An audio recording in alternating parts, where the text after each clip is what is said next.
नमस्कार, सुप्रभात। स्वागत आप सभी प्यारे प्यारे भाइयों और बहनों का आज के सुंदर सबरंग कार्यक्रम में। मित्रों, शुरुआत ही हम प्रतिदिन एक सुंदर सुवाक्य से करते हैं और कहा जाता है कि जो सुंदर विचार हैं वही जीवन के आधार हैं।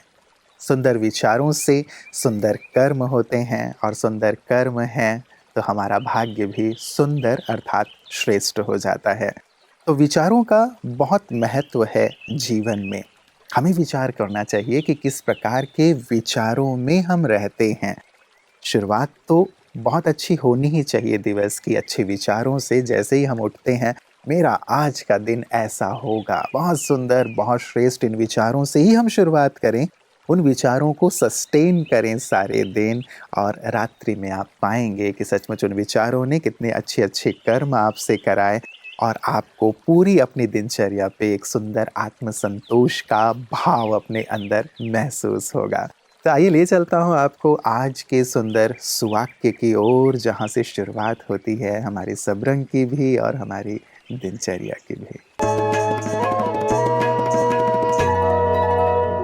उच्च विचार का अंकुरित फल है श्रेष्ठ कर्म और भाग्य।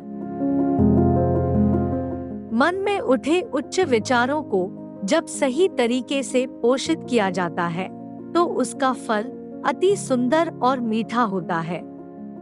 इंसान का मन धरती के समान है और विचार उससे उत्पन्न हुई असंख्य संभावनाओं का बीज है। विचार रूपी बीज को जब हम एकाग्रता रूपी धूप और निरंतर प्रयास रूपी पानी से सींचते हैं तो वह विचार हमें मन चाहे परिणाम रूपी फल प्रदान करता है। क्योंकि हम जैसा सोचते हैं वैसा ही कर्म करते हैं और हमारा कर्म ही हमारा भाग्य बनाता है तथा हमारे जीवन की दिशा निर्धारित करता है। इसीलिए जितने महान विचार उतने ही श्रेष्ठ कर्म और भाग्य।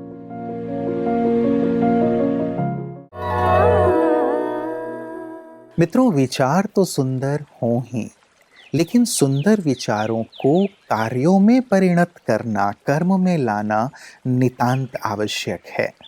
क्योंकि ये कहा गया है कि जैसा कर्म करोगे वैसा फल मिलेगा। तो यदि हम कर्म करेंगे तभी हमें फल की प्राप्ति होती है। आपने देखा और सुना भी होगा लोगों को ये कहते हुए कि जब व्यक्ति के अच्छे दिन होते हैं तो वो कहते हैं कि अच्छे कर्म किए होंगे इसने, इसीलिए इतना सुख भोग रहा है जीवन में, हर प्रकार की सुख सुविधा इसके जीवन में है।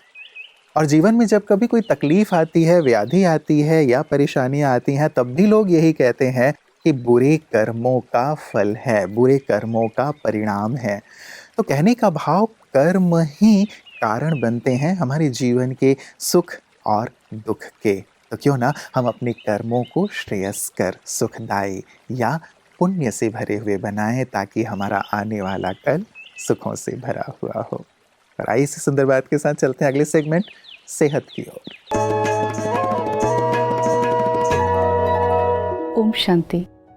तो आज हम सब यूट्राइन फाइब्रॉइड के रिस्क फैक्टर्स के बारे में जानेंगे। तो जैसा कि पिछले बार हमने बात किया था, genetic predisposition, hereditary, lifestyle, diet and environmental factor. तो देखिए, जेनेटिक प्रीडिस्पोजिशन ज़रूर देखा गया है कि कुछ जीन्स ऐसे हैं जिनके एक्सप्रेशन से ये ट्यूमर बनने लगता है, लेकिन ये पूरी तरीके से जेनेटिक है ऐसा नहीं है, हेरेडिटरी है। रिस्क फैक्टर्स बहुत इम्पॉर्टेंट दूसरे हैं। अगर आप नॉनवेज खाते हैं, मांसाहारी हैं, रेड मीट ज़्यादा लेते हैं, फल और सब्जियां कम लेते हैं, ज़्यादा स्ट्रेस्ड आउट हैं, एक्सरसाइज नहीं करते हैं और मोस्ट इम्पॉर्टेंट अगर ओबेसिटी है, फैटी फूड्स ज़्यादा लेते हैं यानी मोटापा है, जंक ज़्यादा खाते हैं, तो ये एक बहुत बड़ा रिस्क फैक्टर्स है। क्योंकि फैट की वजह से जो स्टेरॉइड हार्मोन्स होते हैं वो एस्ट्रोजन में कन्वर्ट होते हैं और uterine fibroid estrogen dependent tumour है। तो अपने डाइट और लाइफस्टाइल को चेंज कीजिए, स्ट्रेस फ्री रहिए और खुश रहिए। ओम शांति। मित्रों, कहते हैं आप अच्छे कर्म करते रहिए, जीवन आपको अच्छे अच्छे मौके प्रदान करती रहेगी। आप अच्छे कर्म करते रहिए, आप लोगों के दिलों पर राज्य करते रहेंगे। आप अच्छे कर्म करते रहिए, ईश्वर का आशीष भी आप पे बरसता रहेगा। आप अच्छे कर्म करते रहिए, आपके मार्ग में कोई व्यवधान आएंगे ही नहीं। ये सब बातें कही जाती हैं और सचमुच 100% सही भी हैं, क्योंकि व्यक्ति यदि अच्छाई के मार्ग पर है, सच्चाई के मार्ग पर है, तो ईश्वर उसके साथ रहते हैं और वही व्यक्ति सबके लिए आदर्श बन जाता है। और ऐसे ही आदर्श व्यक्तित्वों को हम आमंत्रित करते हैं अपने विशिष्ट जन की बातें विशेष में, जो अपने जीवन के विशेष अनुभवों से, अच्छी बातों से, प्रेरक बातों से हम सभी को भी प्रेरित करते हैं।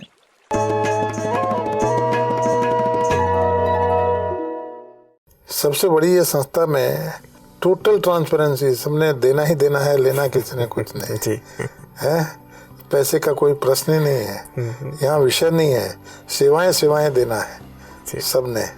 तो इस तरह के डेडिकेटेड टीम अट्रैक्ट होके जब आती है, और डिवाइन पावर है यहाँ, भगवान का ये आशीर्वाद है जी।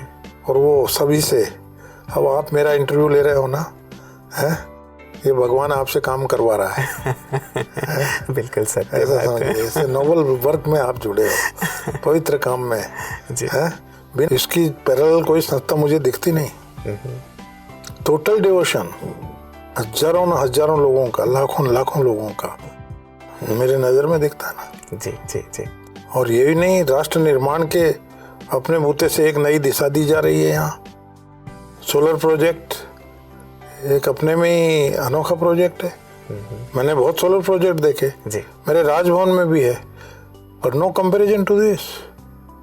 ये अलग मेहनत करके, अपने रिसर्च करके अलग तरीके से रिसर्च किया है इसका भी। बिल्कुल बिल्कुल। और किचन वंडरफुल, 40,000 लोगों को एट ए टाइम खाना बनना, 3 घंटे में उनको खिला देना जी, मामूली बात नहीं है। हैंड से टच ही नहीं होता है, ऑटोमेटिक, वेरी हाइजीनिक एटमॉस्फेयर में, जरा सी कहीं गंदगी नहीं। पूरा मैं तो घुमा हूँ ना जी जी, मैं बहुत प्रभावित हुआ हूँ। और मैं कहता हूँ कि इसके बारे में लोगों को मालूम नहीं है कि माउंट आबू में क्या चीज़ है। लोगों को देखना चाहिए जी जी जी। नहीं तो ज्ञान पूरा नहीं होगा, ये मानने वाला हूँ। मित्रों, कई बार ये भी एक बड़ा बहस का मुद्दा बन जाता है कि अच्छे कर्म क्या हैं और बुरे कर्म क्या हैं। लोगों की अपनी अपनी परिभाषाएं होती हैं, परिस्थितियों के साथ वो अपनी परिभाषाओं को परिवर्तित करते रहते हैं।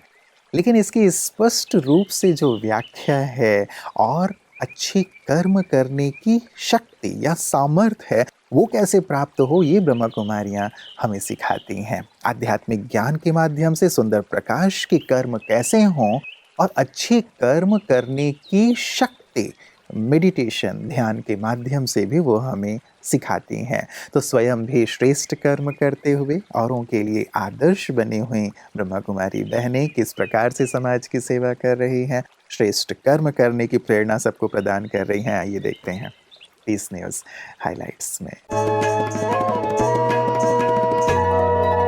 ब्रह्मा कुमारिस सभी मनुष्यों को सहज जीवन जीने का रास्ता बता रही है, जिससे हर घर में शांति हो सके। उसके लिए ब्रह्मा कुमारियाँ जगह जगह पर सभी को निःशुल्क राजयोग शिक्षा प्रदान करती आ रही है। ब्रह्मा कुमारिस ओडिशा अनुगुल के शांति अनुभूति भवन में स्वर्ण जयंती का कार्यक्रम हुआ। पहला सेवा केंद्र 1973 में ओडिशा के कटक में कटक सब जोन की प्रभारी राजयोगिनी बीके कमलेश दीदी द्वारा खोला गया था। स्वर्ण जयंती कार्यक्रम में विशेष रूप से माननीय केंद्रीय शिक्षा और कौशल विकास मंत्री श्री धर्मेंद्र कुमार प्रधान, कटक सब जोन की प्रभारी राजयोगिनी बीके कमलेश दीदी, कटक सब जोन की अतिरिक्त प्रभारी बीके सुलोचना और साथ ही वरिष्ठ अतिथि व पत्रकार भी उपस्थित रहे। आगे कार्यक्रम में मंच पर उपस्थित अतिथियों का तिलक व माला से स्वागत किया गया। साथ ही स्वागत गीत व नृत्य के द्वारा प्रस्तुति दी गई। श्री धर्मेंद्र कुमार प्रधान जी ने बताया कि राष्ट्रपति महामहिम भारत की श्रीमती द्रौपदी मुर्मू को भी इस महान आध्यात्मिक संस्था की शिक्षाओं से पर्याप्त लाभ मिला है। साथ ही स्वर्ण जयंती समारोह की बहुत बहुत बधाई दी। आगे कमलेश दीदी ने अपने अनुभव में बताया कि किस प्रकार से एक के बाद दो, दो के बाद चार, मन मन मन मन मन करते कितने हो जाती है। तो ऐसे ही आप सभी परमात्मा को पहचान लो, अपना जीवन बनाओ और इस ज्ञान को सुनो। मित्रों, इस संसार को कर्म क्षेत्र कहा जाता है, संकल्प क्षेत्र नहीं। वास्तव में संकल्प कर्म के आधार और बीज तो हैं, लेकिन कर्म करने से ही हमें सुंदर फल की प्राप्ति होती है। आज की सारी सबरंग का एक सुंदर निचोड़। इसीलिए अच्छे अच्छे विचार जो हम सुन रहे हैं, अच्छी बातें जो हम सुनते हैं, जहाँ से भी हमें प्राप्त होती है, उसे अपने जीवन में अप्लाई करें, जीवन में उतारें और उनके माध्यम से औरों का कल्याण करें, तो जीवन सुखदायी और आनंददायी होता चलेगा और हम भी अपने जीवन में एक सुकून का अनुभव करेंगे। कहीं मैंने बहुत सुंदर सी बात पढ़ी थी कि अध्यात्म हमें ये कहता है कि उपवास केवल अन्न का क्यों, उपवास बुरे कर्मों का भी होना चाहिए। उपवास ईर्ष्या, द्वेष, घृणा, लोभ, लालच, इन सब का भी होना चाहिए। और वास्तव में बहुत ही सुंदर सी बात है मित्रों ये, क्योंकि यही वो चीज़ें हैं जो हमें एक ऐसी दयनीय स्थिति की ओर ले जाते हैं जहां हम जाना नहीं चाहते हैं। क्यों ना हम अच्छे कर्मों के माध्यम से अच्छाई की ओर चलने का संकल्प लें और औरों के लिए भी एक आदर्श प्रस्तुत करें। इस पर गहराई से आज विचार कीजिएगा और सुंदर विचारों को जीवन में उतारने का संकल्प कीजिएगा।